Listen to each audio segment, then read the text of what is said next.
ይወር ትልቁ ለሙሴና ለአሮን አብሮት እየተጓዙ ላሉ ለእስራኤላውያን ሕዝብ እንዲህ ብለህ ንገራቸው ይህ ወር ብሎ ይህ ወሩ የወሩ መጀመሪያ የዓመቱ መጀመሪያ ወር ይሁናችሁ ከዛስ በ14ኛው ቀን በመሸ ጊዜ የቂጣን እንጀራ ተበላላችሁ ብሎ እግዚአብሔር አንድ ነገር ደነገገላቸው እና ከደነገገላቸው መካከል ትልቁ ይሄንን ለማድረጋቸው ምንድነው ያለው እርሾ በቤታችሁ አይገኝ የቦካ ነገር ከቤታችሁ አይገኝ ይወገድ መጻተኛም ሆነ የአገሩ ተወላጅ ያለበት እንኳን ቢሆን ወይም ደግሞ እየኖረ ያለ እንኳን ሰው ቢሆን ምንድነው ይሁን ያለው ቂጣውን እርሾ ያለበትን ቂጣ እንዳይበላ እርሾ ያለበትን ቂጣ እንዳይበላ በማህበሩ እንኳን መካከል ድንገት እንዲህ ነገር ቢገኝ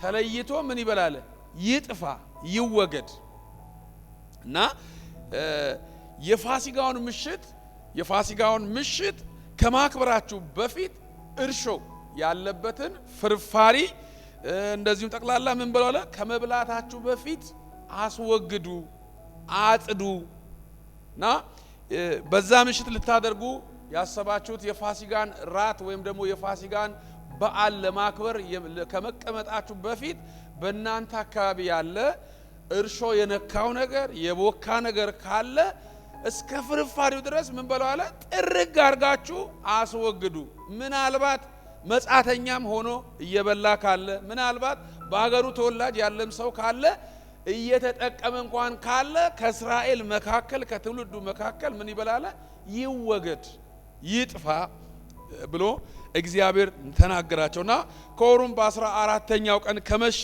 በኋላ ደግሞ እስከ 21ኛው ቀን ምሽታቸው ድረስ ነው ምንድነው አላቸው ይሄንን የቂጣ እንጀራ ትበላላችሁ ስቲል አሁን እነሱ ይሄንን ያደረጉ ነው በእስራኤል ሀገር ይሄ ነገር እየተከናወነ ስላለ የታወቀ ነገር ነውና ለእስራኤል አለ እግዚአብሔር መጥቶ ለሙሴና ለአሮን ለእስራኤል አለቆችና ለእስራኤል መሪዎች ይሄንን በደንብ አድርገ ምን በላቸው አለ ንገራቸው እያንዳንዱ ሰው ሁሉ ለአባቱ ቤት የሚሆን ተባዓት የሆነ ምን ይበላል ጠቦቶችን ያዘጋጅ እንደገናም ደግሞ በመሸ ጊዜ ከማዘጋጅም ባለፈ ቶሎ ብላችሁ ሄዳችሁ ምን በሉ አለ ይሄንን ደግሞ እረዱት አለ የፋሲጋ በግ ስለሆነ እረዱት አለ ከማረዳችሁ ቀጥሎ ደግሞ ደሙን በጎበናችሁና በመቃኖቻችሁ ላይ ምን በሉ አለ እርጩ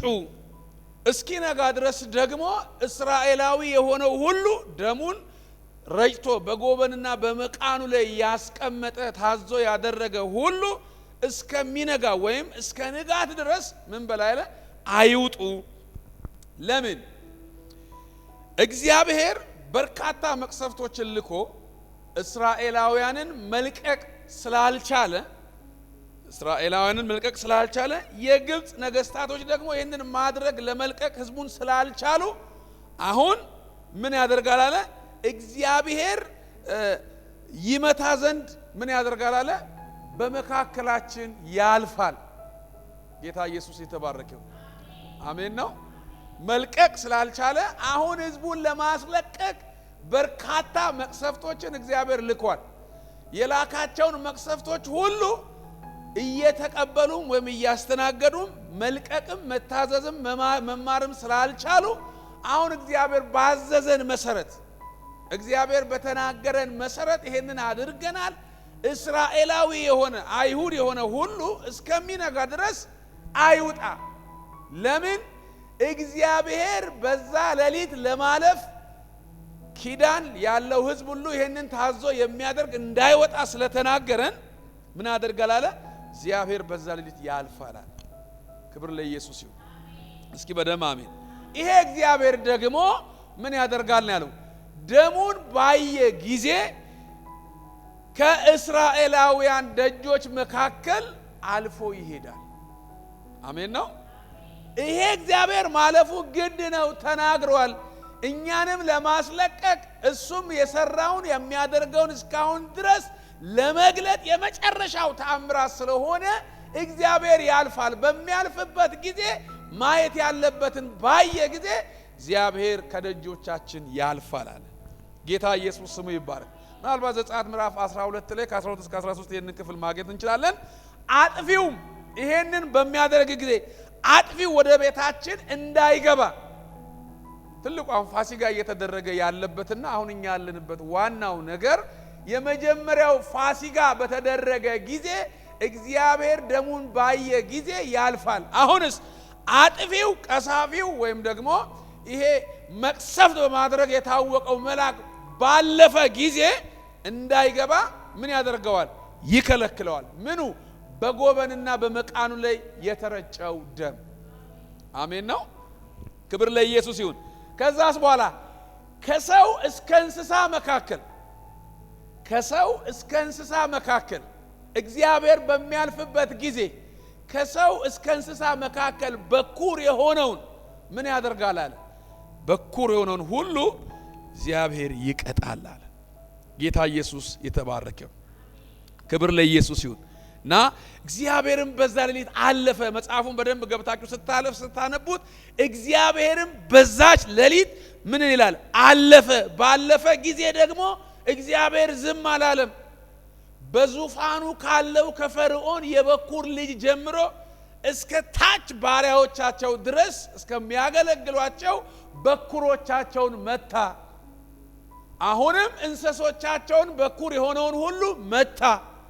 የግብጽ ነገስታቶች እሊቶቻቸው ጥሩ ስላልነበረ ታላቅ ሐዘን፣ ታላቅ ለቅሶ፣ ከባድ ነገር እንደሆነባቸው አስተዋሉ። ክብር ለኢየሱስ ይሁን። እስኪ በደንብ አሜን። ይሄንን ነፃ ሊያወጣ ስላልቻለ መልቀቅ ስላልቻለ እግዚአብሔር የተጠቀመበት የመጨረሻው ተአምር ምንድነው አለ?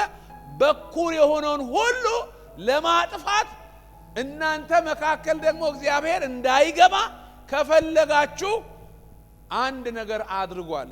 ደሙን በጎበናችሁ ላይ ቀቡ፣ ደሙን በመቃናችሁ ላይ ቀቡ። እግዚአብሔር ግን የኪዳን ሕዝብ የሆነውን ለማስለቀቅ ያልፋል። አሜን ነው። ባለፈ ጊዜ ደግሞ ደሙን ባየበት ቤት ሁሉ አጥፊው እንዳይገባ እግዚአብሔር ምን ያደርገዋል አለ? ይከለክለዋል። እስኪ በደንብ አሜን። ክብር ለኢየሱስ ይሁን። እና ይሄ ሐዘን፣ ይሄ መከራ፣ ይሄ ነገር ሁሉ በሆነባቸው ጊዜ ለቀቃቸው። በደንብ መጽሐፉን ገብታችሁ ታዩ። ህዝቡን ሁሉ የእስራኤልን ህዝብ ሁሉ ጠርቶ ሂዱ፣ በቃ ውጡ፣ አምላካችሁን እግዚአብሔርን አገልግሉ፣ ወደ ፈለጋችሁበት ሂዱ ብሎ ቶሎ ብላችሁ ውጡ ብሎ አዘዛቸው። ይሄንን ዋናው የእርሱን ውለታ እግዚአብሔር ያደረገላችሁን እንዳትዘነጉ። አሁን እየተናገርኩት እንዳትዘነጉ። ምን በሉ? እግዚአብሔር ለናንተ ያደረገው ውለታ አለ። እግዚአብሔር ለናንተ የሰራው ስራ አለ። ይሄን ምን በሉ አለ? ለልጅ ልጆቻችሁ ንገሩ። አሜን ነው። ክብር ለኢየሱስ ይሁን። ልጆቻችሁ ይሄንን ስርዓት እንዳይዘነጉ አስቡ። ከዚህም ደግሞ በወጣችሁ ጊዜ እግዚአብሔር ወደ ተናገረላችሁ ስፍራ በገባችሁም ጊዜ ጠብቁ። አምልኮ ነው፣ አምልኩ። እግዚአብሔር እናንተን ለማዳን የተጠቀመበት ትልቅ የመጨረሻው ተአምራት ምንድነው አለ? በኩሩን መጥቶ አስለቅቋችኋል አለ። ጌታ ኢየሱስ የተባረከ ይሁን። ክብር ለኢየሱስ ይሁን። ስለዚህ በሚቀጥለው ትውልድ ሁሉ ምን በሉ አለ? እንዳይረሱ የፋሲጋን በዓል አድርጉ። በየዓመቱ፣ በየጊዜው፣ በየዘመናቱ ፋሲጋ ይደረጋል። ምንድነው ብለው ልጆቻቸው ሲጠይቋቸው እግዚአብሔር በግብጽ ምድር እንኖርበት በነበረ ጊዜ በመካከላችን እግዚአብሔር የሰራው ተአምራት፣ እግዚአብሔር ያደረገው ትልቅ ነገር አለ። ይሄንን ያደረገው ደግሞ እግዚአብሔር ምን ለማድረግ ነው? እኛን ነፃ ለማውጣት ለማስለቀቅ የተጠቀመበት ነው። ይህንን ደግሞ አክብሩት ብሎናል፣ ጠብቁ ብሎናል ብሎ ልጆቻቸው መንገር ስላለባቸው ነገሩ። ነፃ የወጣችሁበት ሌሊት፣ ደግሞስ ከባርነት የተላቀቃችሁበት ይሄንን አስቡ። ሞት ሳይነካችሁ አልፏችሁ እናንተን እንደሄደ አትዘንጉ። ነፃ የወጣችሁበት ነው። ያለሊት ዝም ብሎ አይደለም። ያ ሰዓት ዝም ብሎ የሚታሰብ አይደለም። ሞት እናንተ ጋር እንዳይገባ የተከለከለበት የነፃነትን ሐሳብ ያገኛችሁበት ጊዜያችሁ ስለሆነ ምን በሉ አለ? እግዚአብሔር አምልኩ፣ ጠብቁ አላቸው። ጌታ ኢየሱስ የተባረከ ይሁን። ክብር ለኢየሱስ ይሁን። ይሄ ዝም ብሎ አይደለም። ከዚህም ባለፈ መለቀቃችሁ ስለማይቀር ወደምትገቡበት ምድር እንኳን ስትገቡ አስቡ፣ እንዳትረሱ። እግዚአብሔርን አምልኩ በየዘመናቱ። እግዚአብሔር እናንተን እንደዚህ እንዴት አድርጎ እንዳስለቀቀ እንዳትዘነጉ ይላል። ይህን ስታደርጉ ግን በዓሉን ስታከብሩ፣ ትልቁ በጣም ማስተዋል ያለብን ይሄን ስታደርጉ፣ በዓሉን ስታከብሩ ምናልባት ከቤታችሁ እርሾ ያለበትን ሁሉ ምን አድርጉ አለ? አስወግዱ።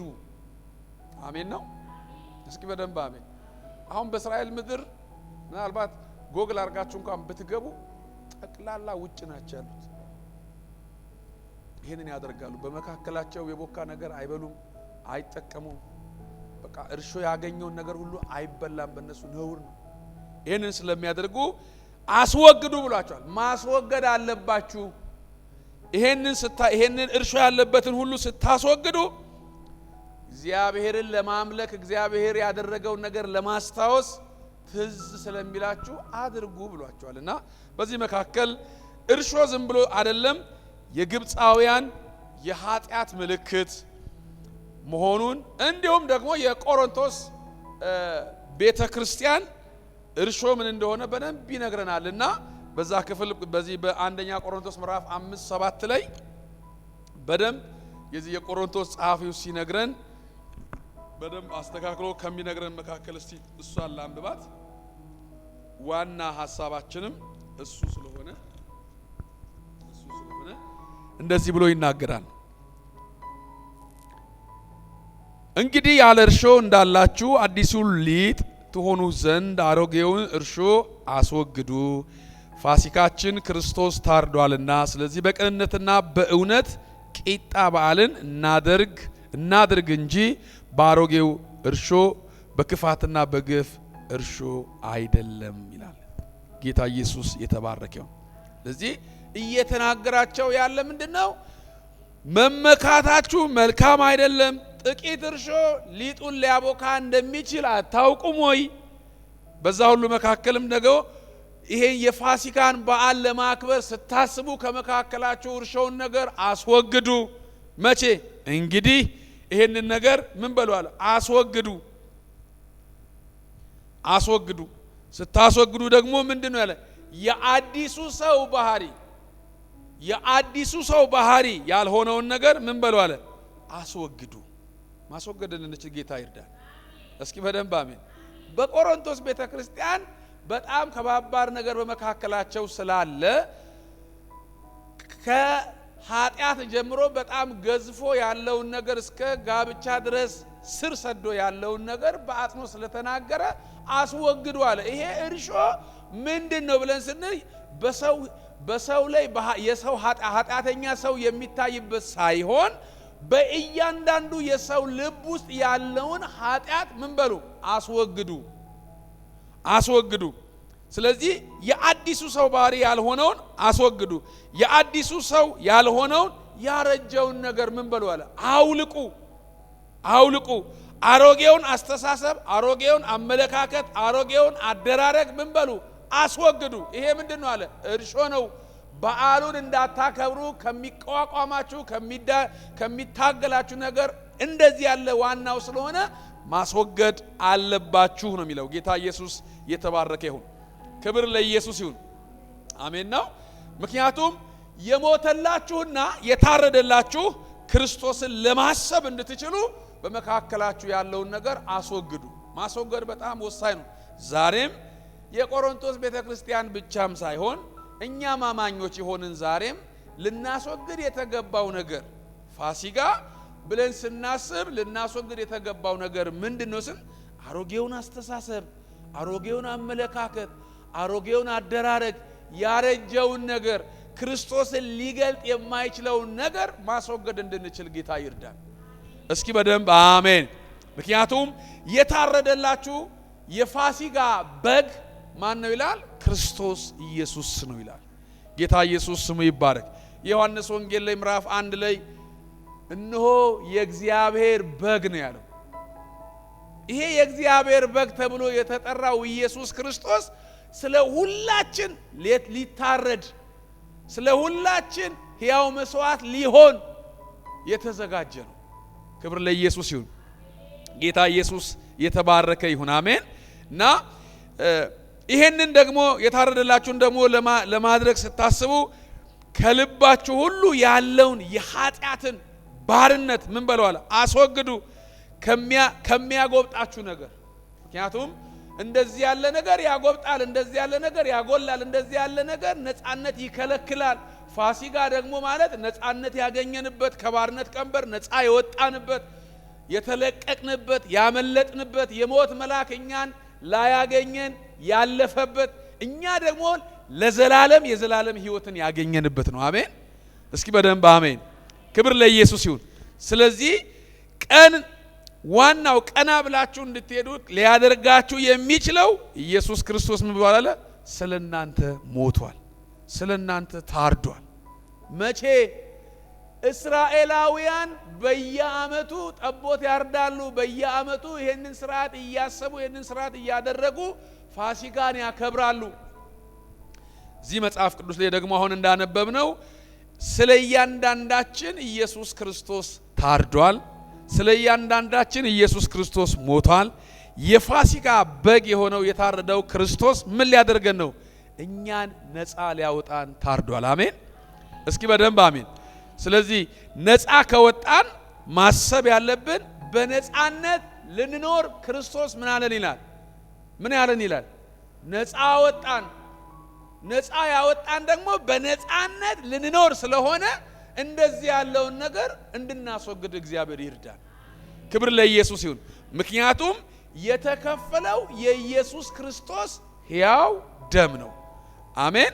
ለነፃነታችን የተከፈለው መስዋዕት የክርስቶስ ደም ነው።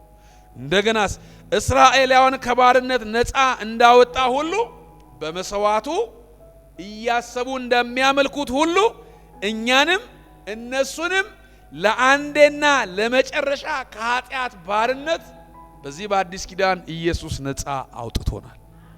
እስኪ በደንብ አሜን። ክብር ለኢየሱስ ይሁን። ምናልባት አንደኛ ጴጥሮስ ምዕራፍ 1 ቁጥር 18-19 ላይ የተዋጃችሁት በክቡር ደም እንደሆነ ታውቃላችሁ ይለናል። ተዋጅተናል፣ ነፃ ወጥተናል። በምን አይነት ደም? በክቡር ደም። አሜን ነው። ተራ የሆነ ደም አይደለም፣ የእንስሳ አይደለም። ነገር ግን ይሄ በታረደልን ጊዜ በዚህ ደም ተዋጀን፣ በዚህ ደም አመለጥን፣ በዚህ ደም ነፃ መሆናችን ተረጋገጠ። ክብር ለኢየሱስ ይሁን። ለኛ ብቻ አይደለም፣ እነሱ ጋም እኛ ጋም አንድ ያደረገን ማን ነው ካልን የፋሲካው በግ የኢየሱስ ክርስቶስ ነው። አሜን። እስኪ በደንብ አሜን። ክብር ለኢየሱስ ይሁን።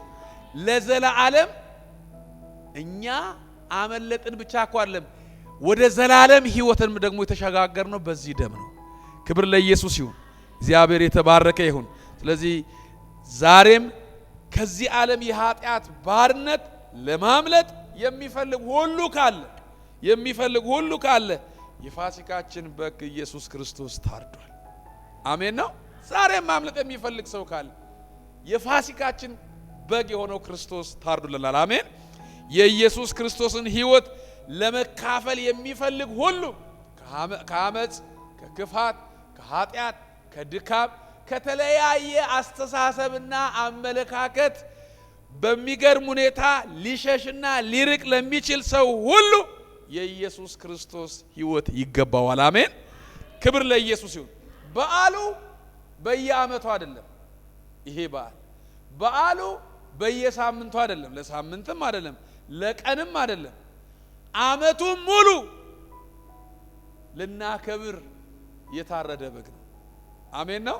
ለዚህ ነው የፋሲካችን በግ የሆነው ኢየሱስ ክርስቶስ ታርዷል ካለ እንግዲህ በዓሉን በቅንነት በእውነት እናክብር አለ። ጌታ ኢየሱስ ስሙ ይባረክ። አሜን።